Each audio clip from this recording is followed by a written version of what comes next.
First Lady, Barbara Bush, passed away in Houston at 92 years old. And life really must have joy.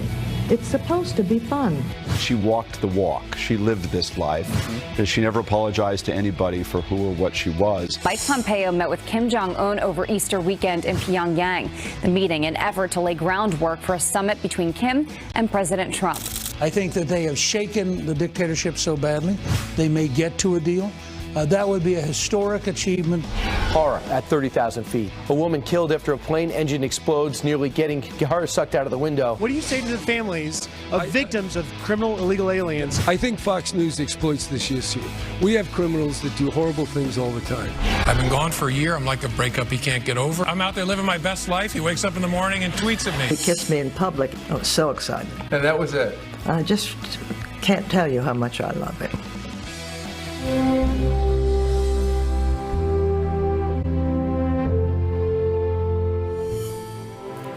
America is mourning former First Lady Barbara Bush this morning, the woman everybody referred to as everybody's grandma.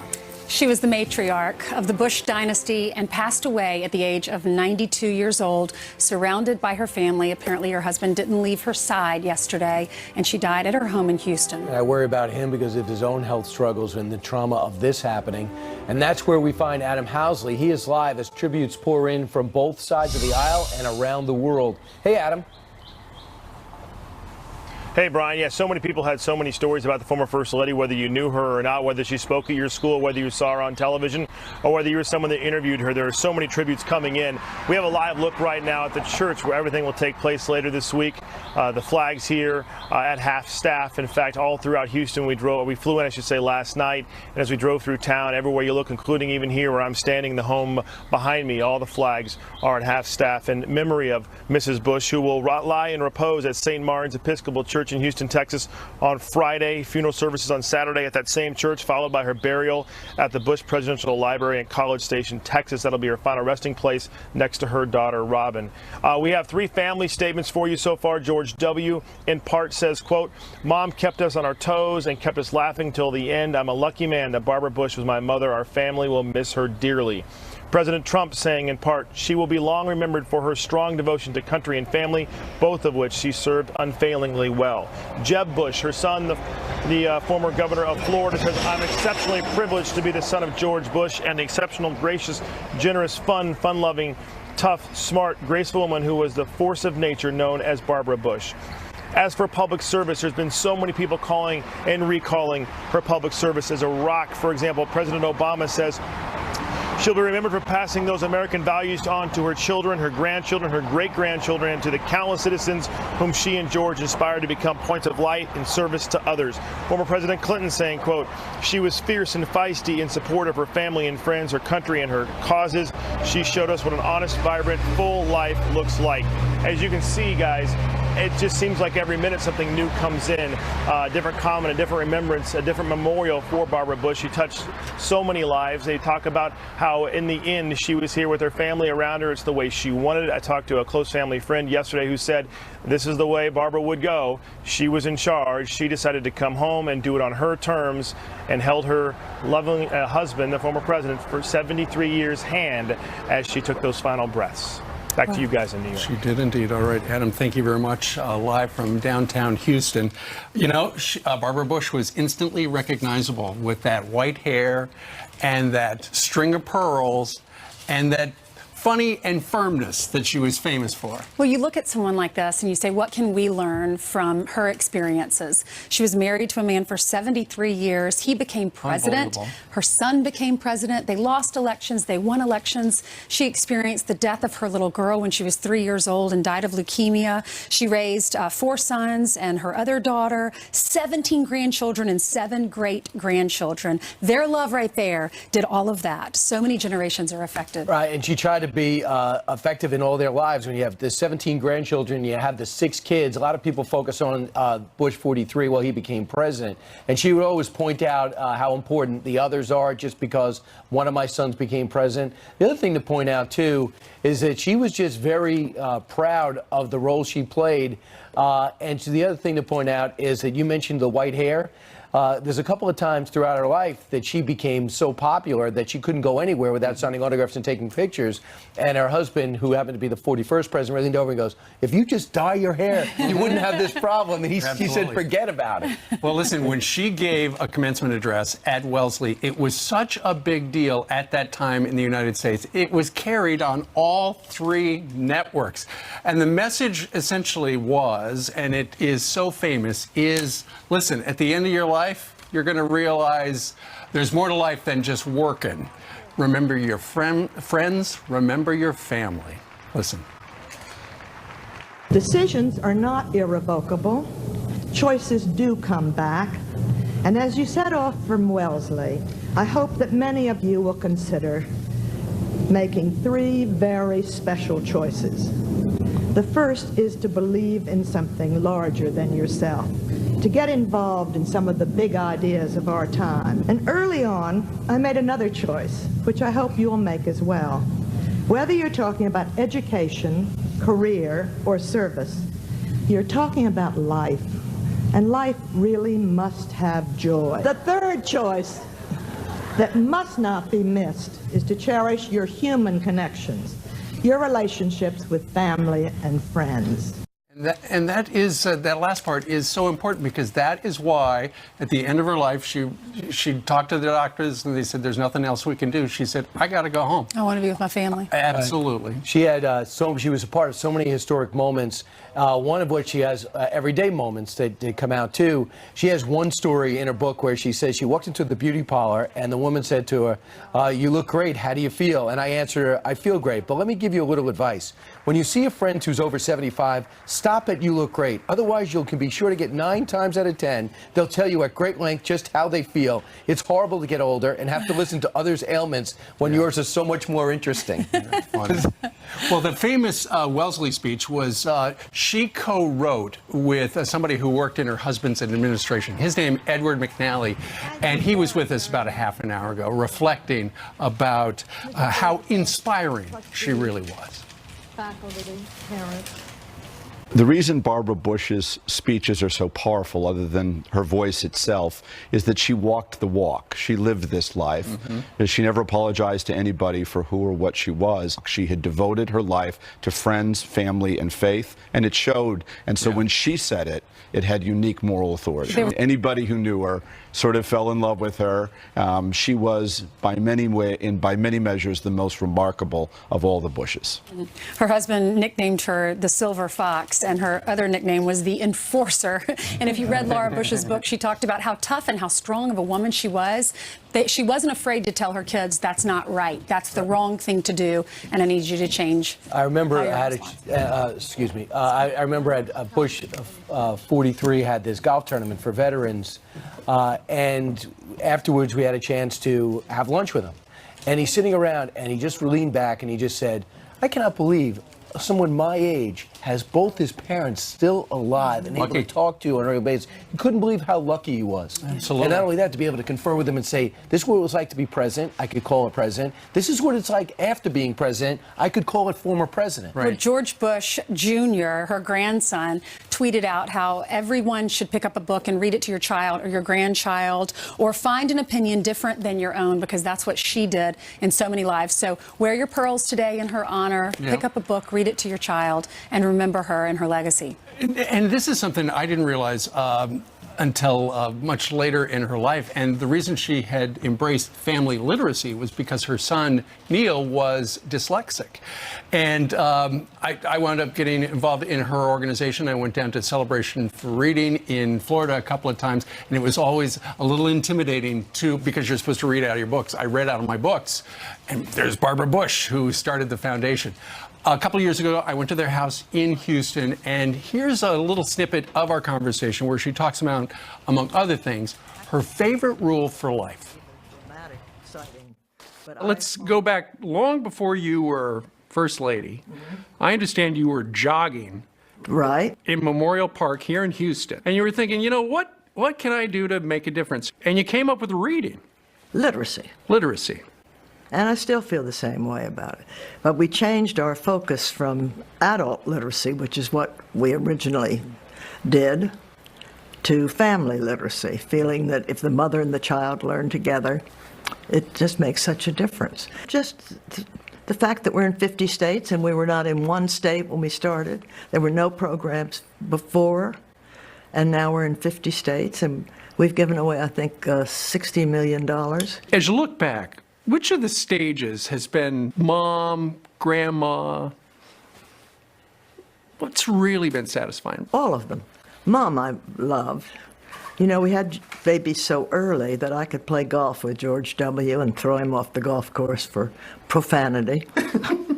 And I mean, I think we're very, very close, George and I, because we did a lot of things together as a young mother. Yeah.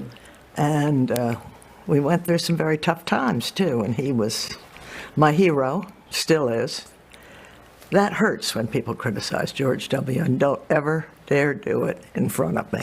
Yeah. Or behind me. You are one of the most widely admired women in the world. And I was trying to think, why? I'll tell you why. Never mind. Don't answer. No, I'm going to tell you why. Don't tell me that. You're a straight shooter. You say what's on your mind.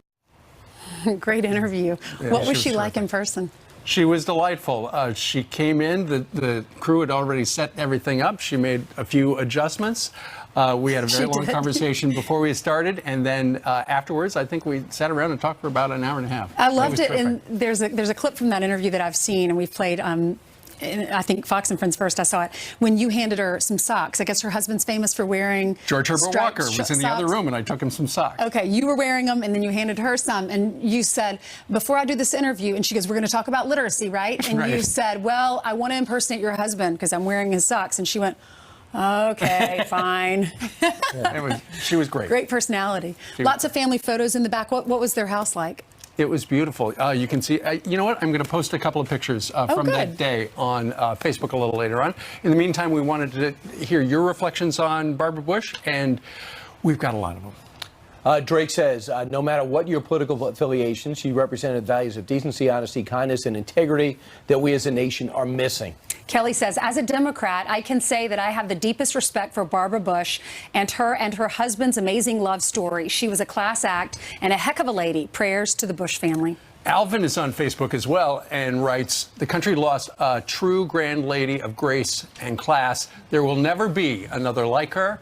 Prayers for the Bush family. And by the way, Maria Bartiromo is going to be able to sit down with Bush 43 and the former First Lady Laura Bush. And we'll have some of those highlights a little bit later today. All right. All right. Meanwhile, 12 minutes after the top of the hour, thousands of Google employees protesting the company's work with the Pentagon, saying they should, quote, should not be in the business of war. Our next guests use drones to hunt terrorists and say they should be proud to help our military. And Franklin Graham is close friends with the Bush family, of course. His dad advised him. He joins us live to remember former First Lady Barbara Bush. Find the joy in life, because as Ferris Bueller said on his day off, life moves pretty fast, and you don't stop and look around once in a while, you're going to miss it. I'm not going to tell George you clap more for Ferris than you clap for George.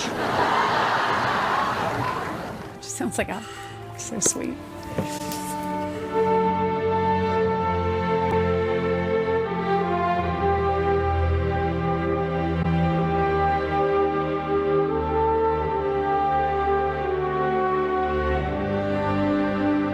Thousands of Google employees are protesting the company's work with the Pentagon. It's called Project Maven, and Project Maven would use Google's cloud software to help with drone strikes and everything else. Some employees say the company should, quote, should not be in the business of war. But our next guest says they should be proud to help the military, as I believe. The author of Drone Warrior and former special ops intelligence analyst, Brett Velikovich, who use a lot of those Hellfire missiles to take out the world's worst. Brett, welcome back. Are you surprised Silicon Valley is pushing back about this defense contract they got? Not surprised at all. I mean, these engineers that are living in a bubble out there, they have no idea how the drone program actually works. And the truth is, so Project Maven is a joint venture between Google and the Pentagon to use Google's artificial intelligence and machine learning tools to automate the process by which images are classified and identified coming from drones.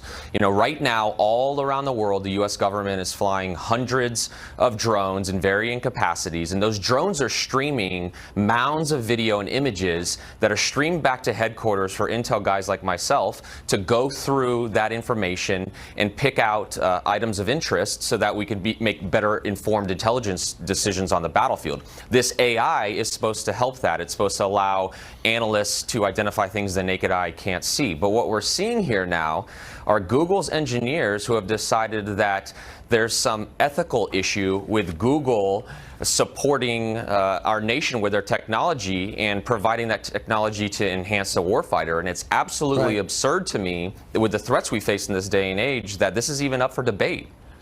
Defense Department, America's defense. There is no America if you don't fight for your freedom and fight for the country. If we had no enemies, we wouldn't need it. We have a lot. Here's what Google says. We believe that Google should not be in the business of war. Therefore, we ask that Project Maven be canceled and that Google draft publicize and enforce a clear policy stating that neither Google nor its contractors will ever build warfare technology.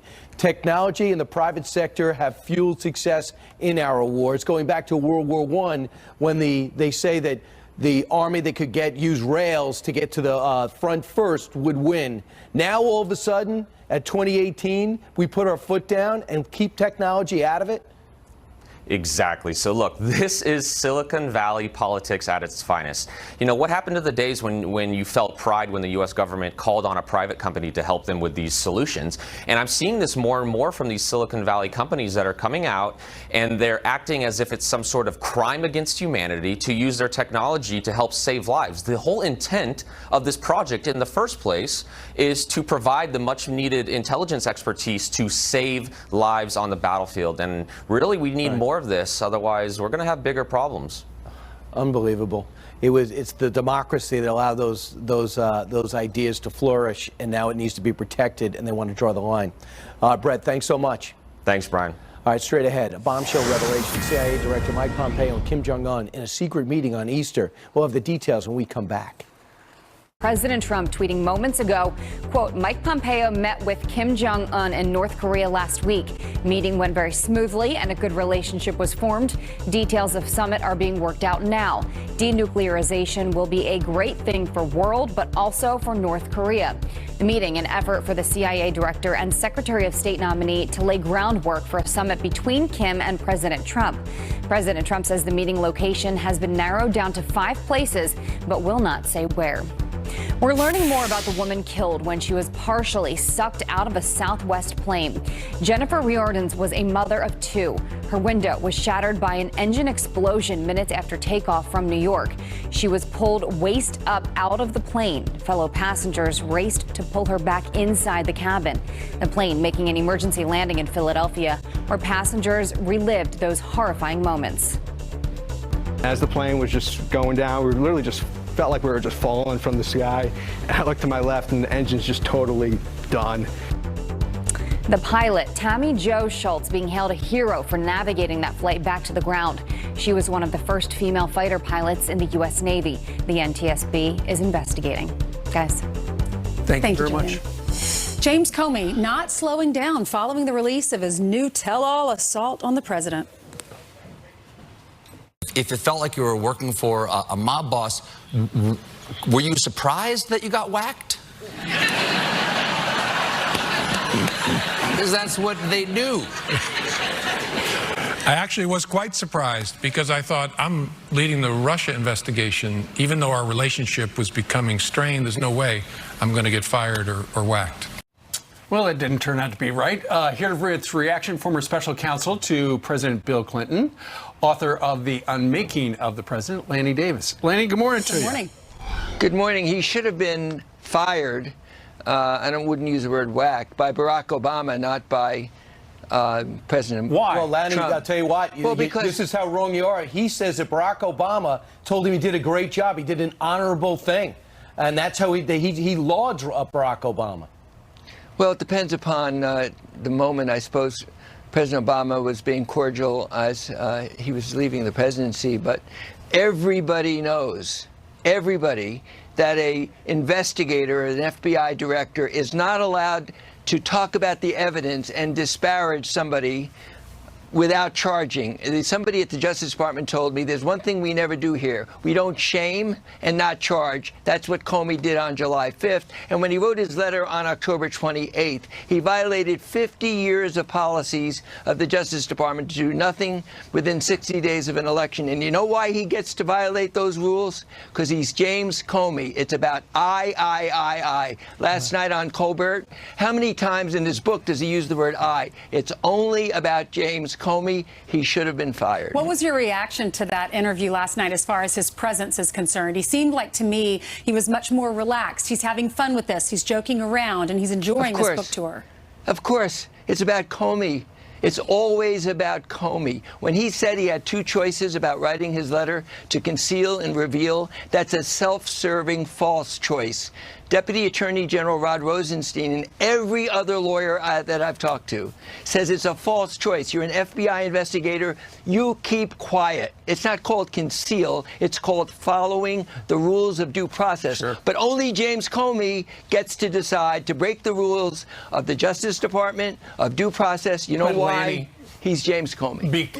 He broke the rules. If you listen to him and you read the book, he broke the rules to save American justice for the most part. Oh, to save whatever James Comey says is American justice, because he doesn't have to follow the rules. He works for the Attorney General. He said, well, she was compromised because of the tarmac visit of President Clinton. He always forgets to mention Sally Yates, the Deputy Attorney General. He was not allowed to send that letter without getting her permission. He always forgets to mention that Sally Yates was his boss. He ignored his boss. You know why? Because he's James Comey. But, you know, I understand your frustration, Lanny, but where is the self-examination of Hillary Clinton's chief of staff, Uma Abedin, of doing the idiot move of sending her personal emails to the pedophile Anthony Weiner's laptop that made Anthony put James Comey in the driver's seat in this investigation? That he does have a valid point that if Hillary Clinton gets elected, 3 weeks in, they'll say, how could you possibly have suppressed this information? First of all, correct the record. She doesn't know there was an automatic program forwarding her emails that she didn't know about. So that's her explanation. What is your explanation? Uma Abedin's emails arriving on Anthony Weiner's laptop. So the cloud did it by itself? There was some kind of automatic system to back up that went to his laptop. She's never been able to explain. But let's just talk about that stupid argument that he makes. The fact is, he is not a politician. He's only the FBI director. He's appointed by the president. He can be fired by the president. He should have been fired. The fact that he says, oh, well, after the election, they might have said if and. Excuse me, Mr. Comey, you're not a politician. You don't get to decide that Hillary Clinton might not be elected or might be elected. The Department of Justice was in bed, it seems, with the Hillary Clinton camp, so he couldn't count on that. Let's at least use facts to contradict that, Steve, so you and I don't agree the whole program and I ruin your career. The fact is that James McCabe was fired correctly because he leaked a story to the Wall Street Journal that hurt Hillary Clinton. He was trying to say the Clinton Foundation should have been investigated. So if anything, the facts are that there was a bias against Hillary Clinton, the proof being the October 28th letter by Comey, which violated all the rules, also cost her the presidency. I've got a feeling you're not going to be buying the book. Lanny Davis, former special counsel to President Bill Clinton and longtime friend of Hillary Clinton. Thanks, Lanny. Lanny, thanks very much. Who is buying the book? Republicans don't like him. The Democrats don't like him. The independents, I guess. There are a lot of people that are buying it. He bought a lot on Amazon. More than 1 million. All right. Is former Attorney General Eric Holder planning to run against President Trump in 2020? He just dropped his biggest hint yet. And Franklin Graham has been close friends with the Bush family his entire life. He's going to join us to remember former First Lady Barbara Bush. Coming up next. George and I pray every night out loud, and sometimes we fight over whose turn it is. And I'm a huge believer in a loving God. I pray, George and I pray every night out loud, and sometimes we fight over whose turn it is, but we do. And I have no fear of death, which is a huge comfort because we're getting darn close. And I don't have a fear of death for my precious George or for myself, because I know that there is a great God, and I'm not worried. Wow. Same chair she sat in when she talked to you. Yeah. Here to reflect on his close personal friendship with Barbara Bush and her strong faith, Reverend Franklin Graham. Good morning to you, Reverend. Good morning. Good morning. How are you feeling today? You've had a lot of loss over the last few weeks. I know what George H. Bush is going through, President George H. Bush. You know, when my mother passed away, my father never did get over it. Even though he lived for another 10 years, my father missed his wife, his soulmate, and I know that President George H. Bush is going through the same. And for all the family. And my prayer is that God will just surround that family and put his loving arms around them. And that will bring the comfort to that family that only he can do. Franklin, in that soundbite, when she said, and that was about 5 years ago, she said, "I have no fear of death." How does a person get to that stage? I think it's because the assurance, knowing that their soul is secure in the hands of Almighty God. I remember a number of years ago, my father telling me that he got a phone call one evening, and Barbara Bush and George W. at that time, he wasn't president, as while George H. was president, had a lively discussion about how you get to heaven. And George W. was explaining to his mother that only born-again people are going to get to heaven. She said, "Get me Billy Graham." So the White House operator called my father and got him on the phone, and she explained the conversation. And my father said, "Well, only God is the judge of one's soul." And Daddy is right. But he went on to explain also that George W. was right. And I believe Mrs. Bush, and no question, she knew God.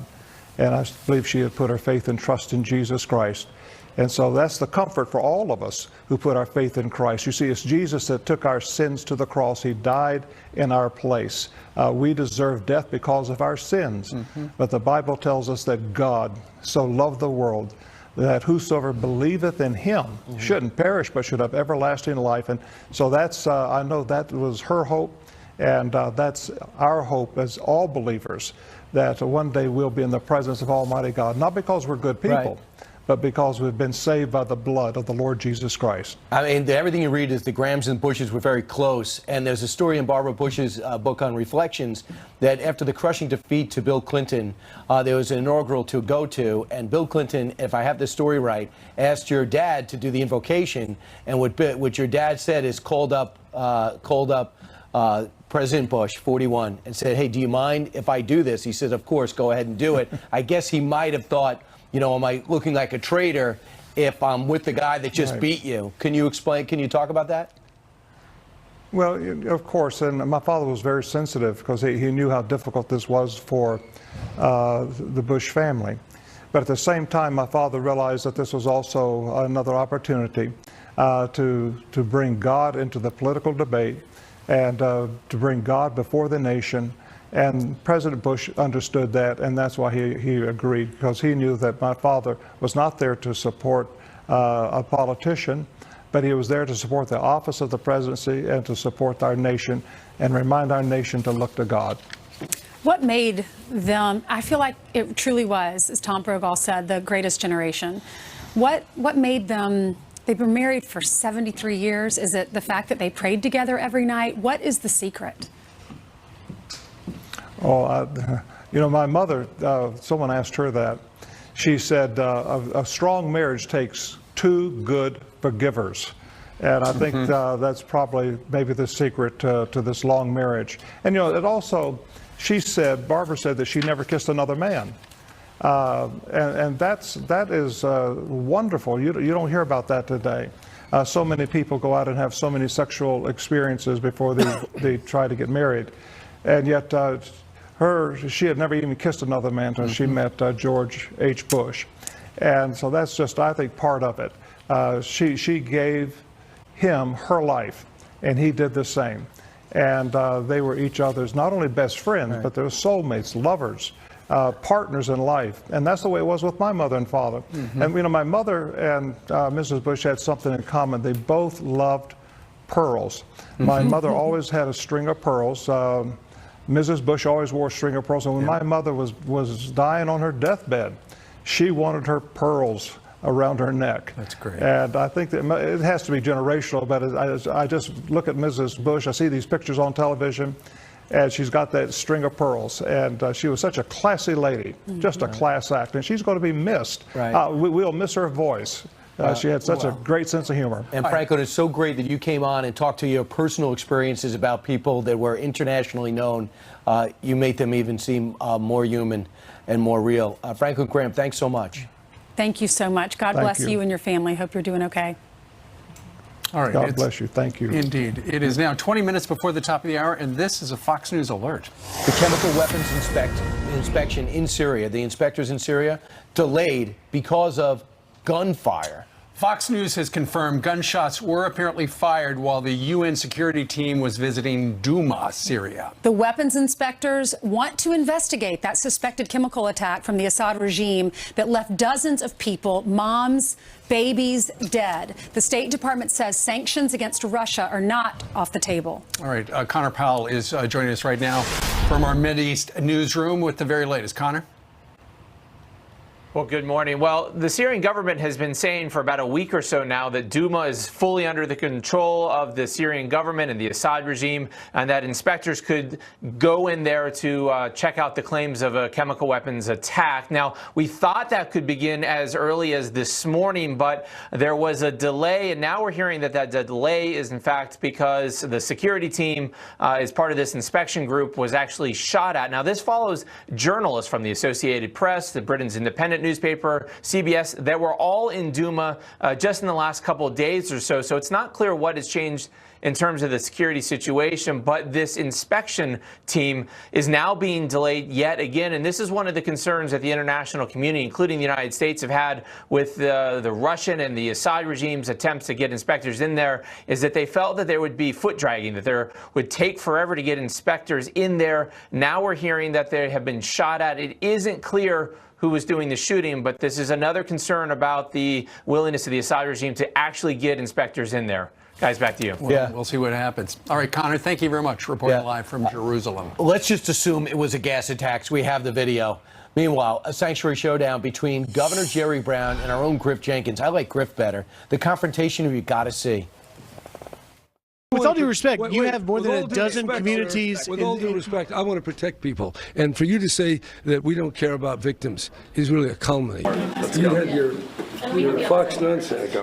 Overnight, 3 more California communities joining more than a dozen others in the fight against that state's sanctuary policies. Little by little, this is blowing up on Jerry Brown. President Trump tweeting this earlier. There is a revolution going on in California. So many sanctuary areas want out of this ridiculous, crime-infested, and breeding concept. Jerry Brown is trying to back out of the National Guard at the border. But the people of that state are not happy. They want security and safety now. Despite all the backlash, Governor Jerry Brown is still making it difficult for ICE to do its job to combat illegal immigration, and our own Griff Jenkins confronted him about it. Griff? Good morning, guys. California is really at a crossroads, choosing between illegal immigrants and the safety of local communities, and that's why you're seeing all these municipalities rejecting that law. And when I pressed Governor Brown about it, it's apparent he's feeling the pressure. Watch. The leaders of these local communities, from mayors to sheriffs, are saying that your law favors the rights of criminal illegal aliens over the rights and the safety of those communities. Your response? Absolutely false. And I'd like to see a scintilla of evidence that would support such an outlandish Fox proposition. Well, hold on. That's not a Fox proposition. We've heard of fake Director- news. We have the Fox dire- News, too. The director of ICE, David Marin, in L.A., said that the 6-year-old girl in February that was killed in Fullerton, Grace Aguilera, he says that before your law, SB 54, would have been prevented, that illegal criminal alien had previous DUIs and would have been handed over, and that might not have happened. That's a lie. You know why? I don't know if you have an open mind here, but there's nothing that stops any local official from notifying ICE that people are about to be released. This is a matter of public record. Your example, I'd like to see that. A lot of people, they make very inflammatory remarks, but usually when you study it, that's not the case. He was arrested for a DUI. Unfortunately, they could not honor our detainer. They had to let that individual go. 3 years later, he kills this poor little girl. If California politicians allowed them to work with us, we would be able to prevent these type of crimes. Would you consider, if you keep seeing the growing backlash against the law, that maybe a line has been crossed? Are you open to change? Well, look, this was a carefully drawn statute that was radically changed from its original introduction. But no law is perfect. In some ways, these lawsuits will help clarify it. So I think it's pretty close to what it ought to be, but we'll see what the judges say, and if the cities want to come in, that's fine. But look, let's be honest. There's a lot of politics in this, on all sides. I tried to carve a path down the middle to respect our immigrants, to respect our border, and to respect our law. What do you say to the families of victims of criminal illegal aliens who say that had the law not been in place, they wouldn't have this crime? I think Fox News exploits this issue. We have criminals that do horrible things all the time. Which ones may be documented, which ones aren't, I'll be glad to look at that. But we have a very strong law enforcement community in the state. And I think to scapegoat the immigrants by these very biased stories, I don't think...